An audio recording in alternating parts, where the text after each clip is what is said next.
Sir Paul గారు, good evening అండి. మీరంటే నాకు మంచి రెస్పెక్ట్, గౌరవం. మీ స్పీచ్ అంటే నాకు చాలా ఇష్టం. ఈరోజు మీరు చెప్తున్నారు జగన్మోహన్ రెడ్డి గారు మందు బాటలు ఆపేస్తామని మీరు అంటున్నారు. నేను ఒక ప్రశ్న అడుగుతున్నాను స్టూడెంట్గా.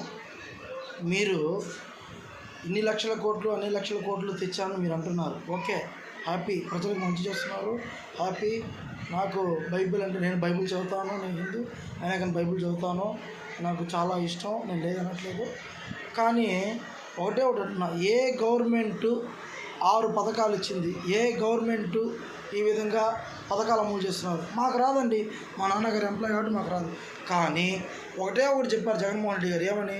మీ ఇంటిలో మంచి జరిగితే అందరికీ, మీ ఇంట్లో అందరిని అడిగి మీ ఇంట్లో మంచి జరిగితే నాకు ఓటేయండి అన్నాడు. అది కరెక్టా తప్ప? మీరు నాకు చెప్పండి సార్.